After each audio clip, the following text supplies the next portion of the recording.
Hey guys, thanks for tuning in. You're looking at a 2018 Infiniti Q50 Red Sport, and we're going to be changing out the side marker indicators on the side today.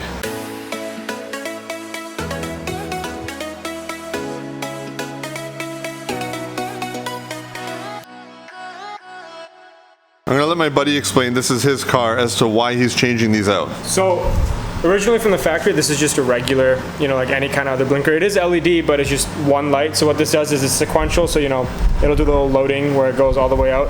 And the ones I got also have brighter puddle lights, and they've got a DRL function here. Alright, sounds pretty cool. So let's get it unboxed.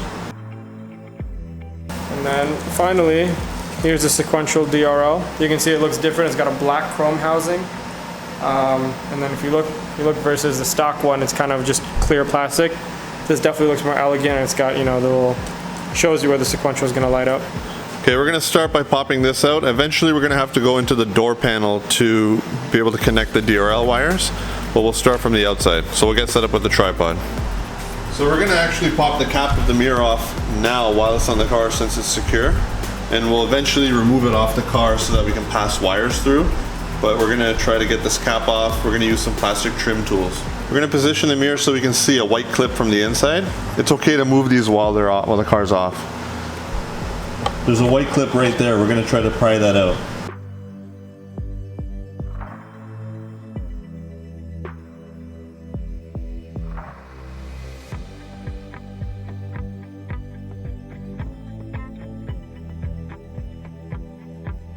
Okay, so we had a casualty because we actually should have been applying pressure from the base.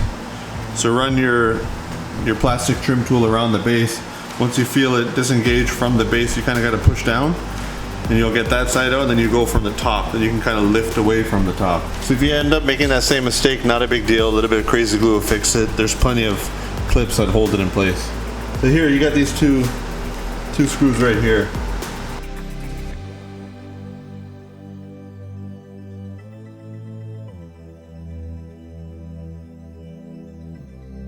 So you gotta take that one screw out here and then kind of pry this away just a little bit, not much, to get enough access to stick a screwdriver in here to get this last screw. Yeah. Just, you saw that there, just use a screwdriver on the sides, it'll eventually come out. So if you short these two wires together, they'll run as a standard turn signal. If you leave them as they are, not connected, you'll get the sequential turn signal. But you got to be mindful of the fact that you don't want to apply power to this, otherwise you'll fry the light module, and there's a big warning right here. So if you guys take a look at the wiring instructions that are provided, the blue wire is going to be your DRLs, which is what that would look like right there, the white DRL. Red is the power for your turn lights or your turn signals. Black is ground, and so the DRL and the turn signals share a similar ground, which makes sense, since when the DRL is on, the turn signal is not, and other way around. And then the white is for your puddle lights, and that's for, they're going to be down here. And then finally, it's got another different ground for the puddle lights. And then these again is just telling you don't connect these to get, if you want sequential, connect them if you want regular. We're separating this blue wire from the red and black, because that's going to go to DRL. Now we are left with ground and power, and this is for turn signal. We're doing a quick test for just base functionality based on plugging in the turn signal alone. So that's sequential. If you short the green and black wire, then it would just be a straight turn signal, but I can't understand why anybody would go through all this effort and install these and then short that out. What's the point? Just leave your stock one in there. If you guys are trying to keep it as an easy install, then really all you got to do is plug these two pins in. It doesn't come with the connector, so you're going to have to electrical tape that. But once you do that, you can tuck everything away, put your mirror cap back on, and you're done. You got your sequential turn signals in maybe 10 minutes of your time, not bad. To do anything further, we're gonna have to get the mirror removed and get inside the car. So the first thing is there's a little Phillips head screw in there. We just got to take it out. Underneath this rubber cover, I guess, you can already see I've kind of marred it up. So we're gonna pry that out, and we're gonna get to the screw underneath.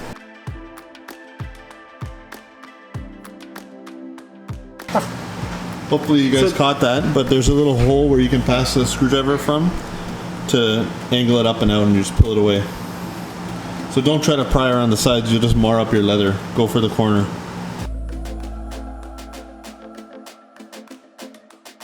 So right down the middle of that is a Phillips screw.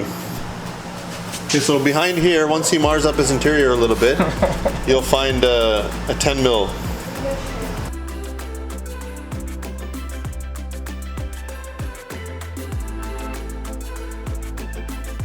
So that was a pretty clear shot, right from this side.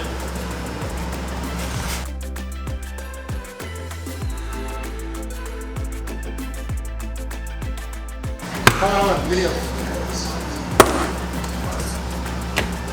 Took that out because it seems to be in the way.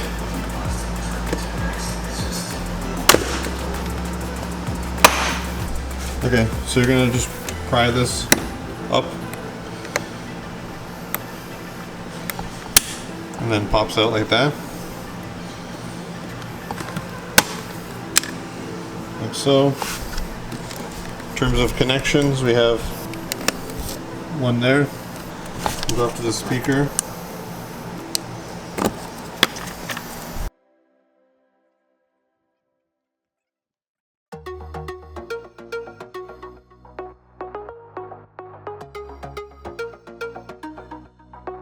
Aside from the amount of harnesses you have to disconnect, that wasn't a very hard to remove door panel.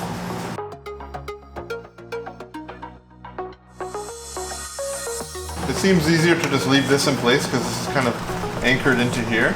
This is the harness for the mirror.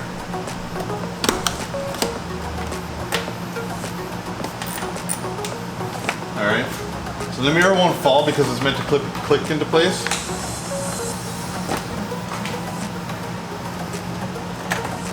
See where the 3 bolt holes are. Okay, so we're gonna undo this blue tape here. So we're gonna make things easy, but it just gets complicated because of the colors that they provided. So originally the red and black from the turn signal are just gonna feed into the mirror, right? Like you're gonna put power and ground, that's it.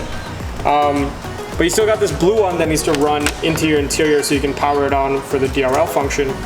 And then you've got these white and black ones that run for the puddle lights. These are for your DRL power, right? Yep. So we'll use this harness to pass us through. Yep. Because we wanted blue to make it over for puddle light. So we're gonna do black on black. If you look at this connector here, it has a little catch point. So I'll put this in. You hear that click? It locks itself. It only goes one way where it will lock, and then we'll use this white on red as our pass through. Okay, that clicked. Now we have a nice harness to get through here. So we have our 3 pins now that we need to pass through. Black and red are going to be power for DRL lighting. Blue is going to be power for the puddle lamp, and they're going to share the same ground. So what we did was we removed the tape from here so that we can pull this as far in as we could.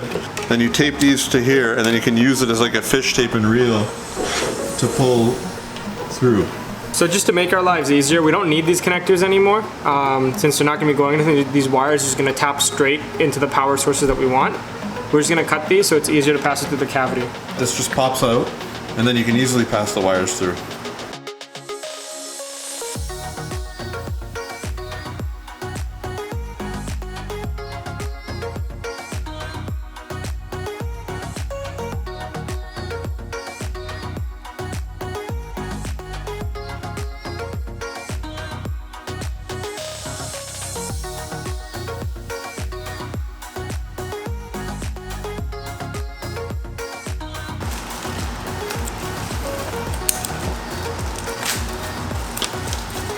So I think we're all going to acknowledge that this is kind of ghetto, but really it's not going anywhere. This is protected. We're going to tuck it in there. As long as they can't touch each other in short, we're good. So a little bit of electrical tape.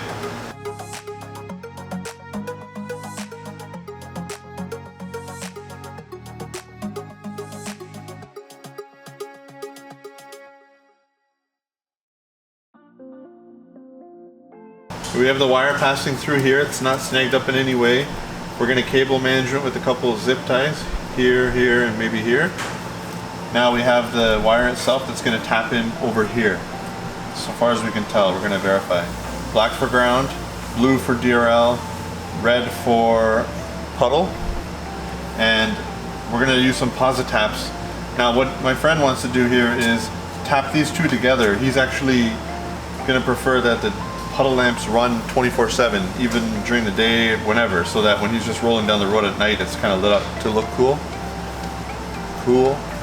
So, but yeah, otherwise, if you guys wanted to, if you want to have independent Puddle lamps and DRLs, then you will put your black wire on the gray connector, on the gray wire here, tap in there.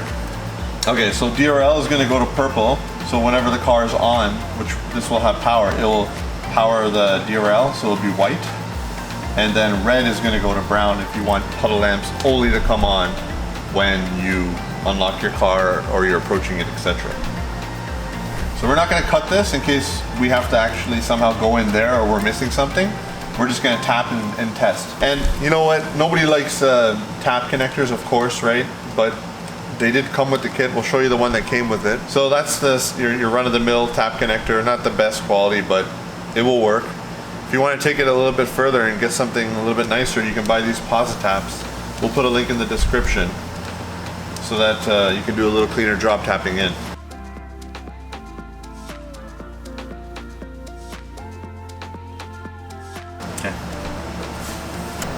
Okay, so what my friend wanted with the Puddle lamp and the DRL being on at the same time worked.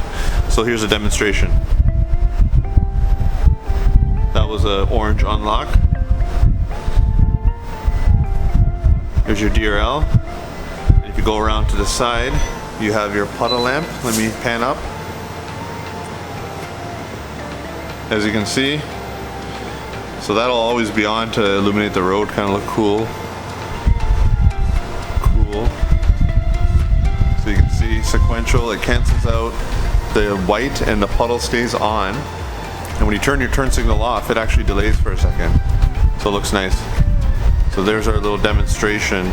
We'll get this all put back together and we're gonna show you taking off this mirror cap on the passenger side, and let's see if we can get it off without snapping any clips.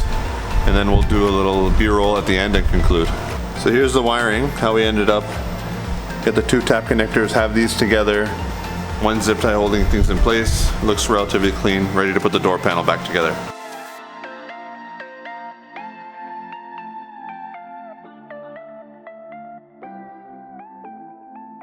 So, you can get it off without snapping clips. I got a bit of a feel from the other side. We should just focus on popping the bottom clips out. Get your pry tool there, like that, and then you can go after the two top ones. And you gotta kind of finesse the side one off. Alright, so there's the final look. Looks really clean and it kind of modernizes the car. It's only a couple years old, but it's a pretty neat look. So if you guys are interested in one of these, I'm gonna put a link in the description for eBay as to where you can buy this from the same seller we got this from.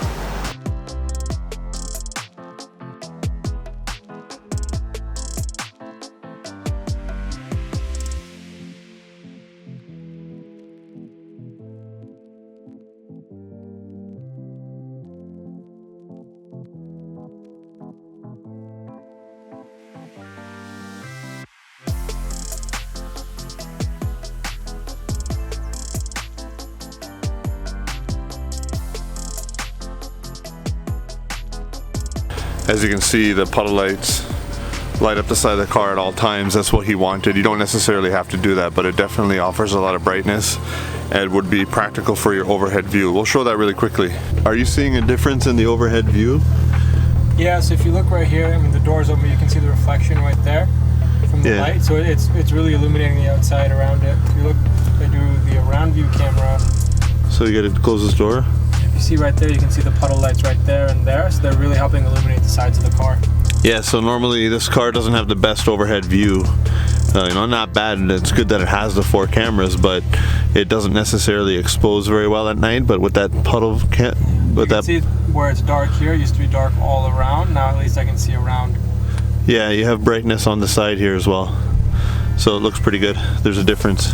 Well, that'll conclude this video. It shows you how to change out your side markers on your mirrors on an Infiniti Q50. Definitely modernizes the look of the car. So thanks for watching, and consider subscribing for more content like this. I upload regularly.